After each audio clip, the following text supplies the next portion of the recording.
have a nice day, and I hope you are safe and secure at your home. Okay. As class we have discussed about Three Men at Picnic Point, the beautiful and enthusiastic story about three men. Then after that we are discussing the grammar parts and question answers. There is another chapter we are going to take today. We are going to discuss today. Geography lesson. It's a poem. It's a poem written by Brian Patten. He's an England poet. Then first of all we can discuss about the profile of the poet. Take page number 74. Look it. Brian Patten, born 1946, was born in Liverpool, England.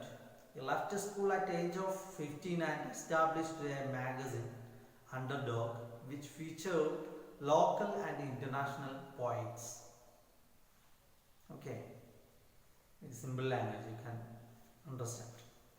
In 1967, along with fellow poets George M.C. Gough and Adrian Henry, he published a book of poetry titled The Mersey Sound. He published a collection of poets or a book of poetry named Mersey Sound with the help of his colleagues, some poets. It was hailed as the most significant anthology of the 20th century for its success in bringing poetry to new audience. It became the stand of poetry in this 20th century. The poets became celebrities, and the book is now a penguin modern classic. Patten is also well known for his best-selling poetry collection for children, Calving with Jelling 1985 and Juggling with Gerbils 2000. His novel for children, Mr. Moon's Last Case 1975, won an award from the Mystery Rights of American Guild. Brian Patten also edits poetry anthologies and travels to various venues to read his poems. His books have in recent years been translated into Italian, Spanish, German and Polish. Here the profile about the poet Brian Patten.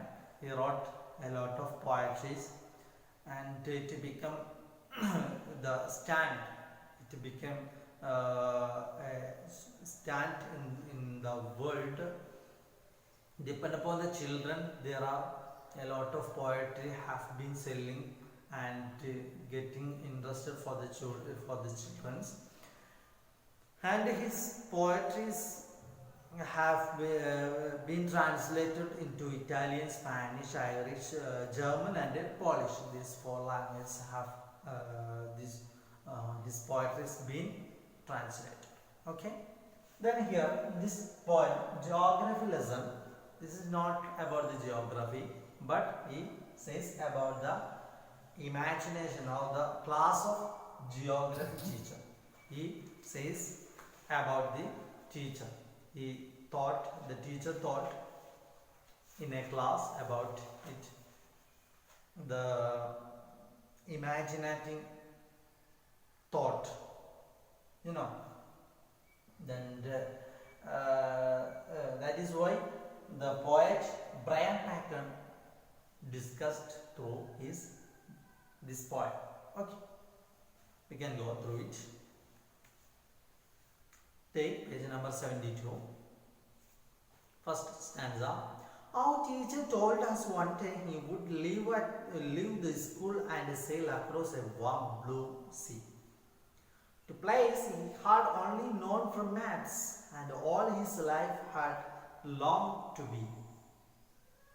In this stanza, he says that the teacher one day talked.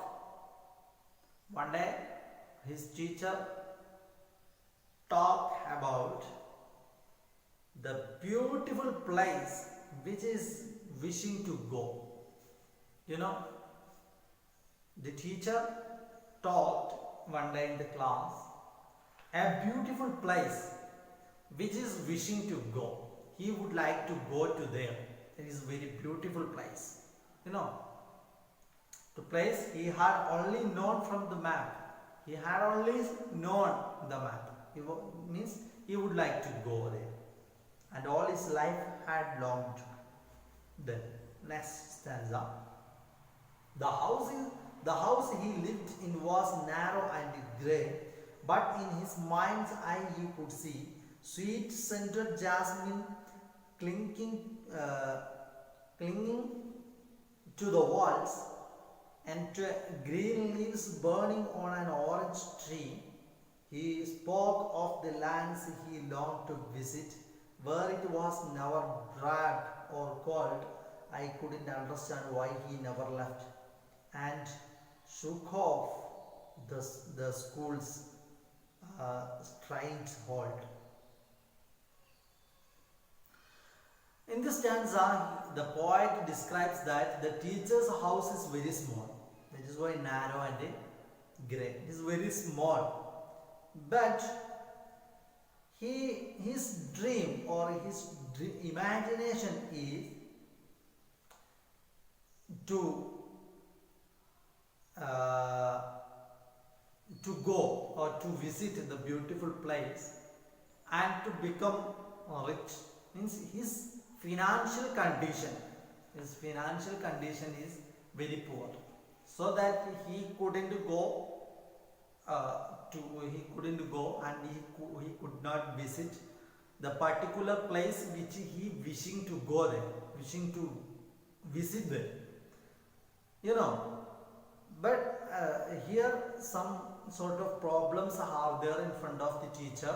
It is one financial problem is there, and when he left there, he want to left from the school and to family responsibilities. You know, that is why described here his house is very small, but he imagined or he the speaker says that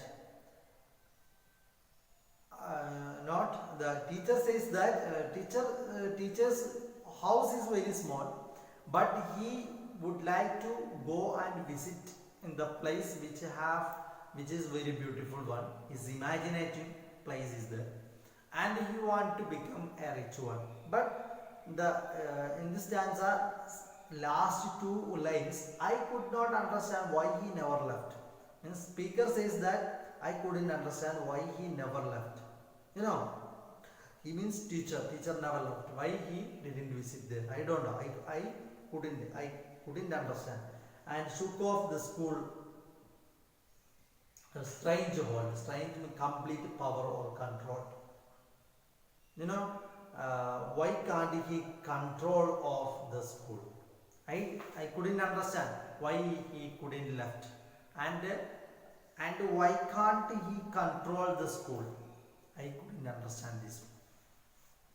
Then next stanza. Then halfway through his final term, he took ill and never returned. He never got to that place on the map where the green leaves of the orange tree burned. Here in this stanza, the halfway through his final term, he took ill and never returned. Means here was half, the teacher died. Okay, teacher died, and he never got to that place on the map where the green leaves on the orange tree burned. And he described about the place which he wishes to go and visit there. That is why described again here. But in this stanza, the speaker says that the teacher died and he couldn't visit the place. You know, that beautiful place the teacher have been wishing to visit there, you know. That place he couldn't visit. Now he can't see. Then he couldn't visit at all. Okay. Then take page number 73.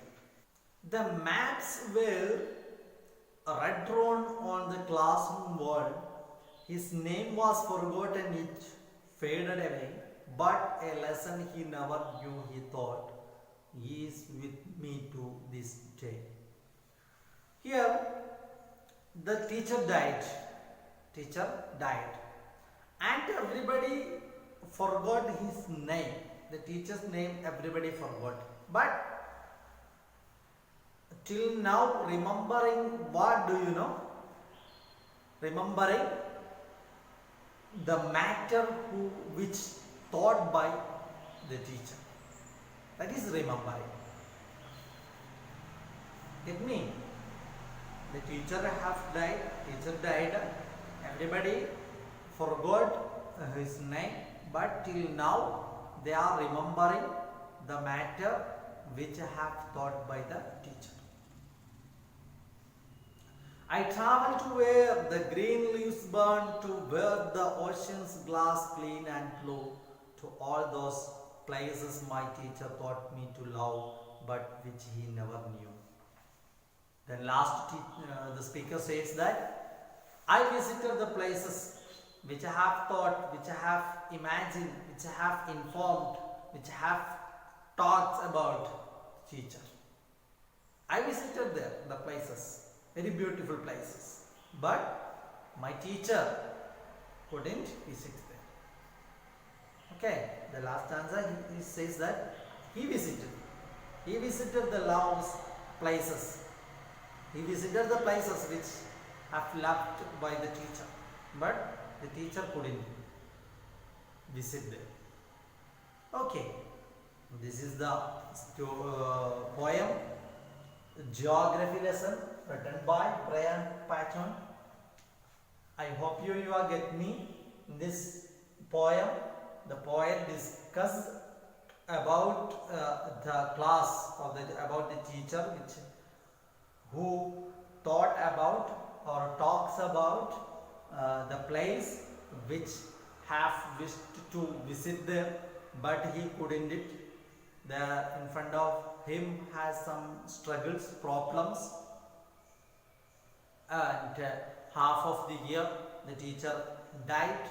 He couldn't visit there, and the author, the speaker says that he visited there, which the place have wished or loved by the teacher. Okay. Then he imagined or he remembering the classes of the geography teacher. Okay, you are getting me? I hope you are getting me. Then we can discuss here page number 74. Read, think and answer. Read, think and answer. First one. In this poem, the poet choose one. In this poem, poet choose one. What is the correct answer? We want to tick it. First one, recall the interesting geography lesson from his school days. Second one, reveals that the real lesson he learned from his geography teacher was not about geography but about life. Third one, relates how his geography teacher dreamed of traveling to faraway places. Which one? Which one? Yes, this is not about the geography subject but about the life. So correct one, B. Then second, The main mood or feeling in the poem is one of. Choose one. Which one? The main mood or feeling in the poem is one of sadness and loss, cheerfulness and joy, wonder and curiosity. Which one? It is wonder and curiosity now. Yes. So the correct option is C. The third question. What did the poet's teacher dream of doing all his life? Why do you think he dreamed of doing this? Refer to a line or a phrase the poet uses to support your point of view. Okay? What did the poet's teacher dream of doing all his life? Then point of view you want to write it. Fourth one. Does the poet hints to one of the possible reasons why his teacher never took action to follow his dream? Quote a line used by the poet which suggests this. Okay. Does the poet hints to one of the possible reasons why his teacher never took action? The teacher never took action to follow his dream. Quote a line used by a poet which suggests this. Then fifth one. It's a line. His name was forgotten. It faded away, but a lesson he never knew he thought. I with me to this day. And question A. Who is the poet referring to in these lines? Why was his name forgotten? Second one. Explain what do you think the poet means by a lesson he never knew he thought? What do you mean? The third one. There are two lessons that the poet learned from his teacher. What effect did this have on the poet? Means there are two lessons that the poet learned from his teacher. What effect did this have on the poet? Two lessons have taught by the teacher in this lesson. What? Okay. Then these are the topic today. We have discussed geography lesson. I hope you all get me. Isn't it? Okay. So can end up the class. If you have any doubt, you can ask. Shall we wind up? Okay. Thank you.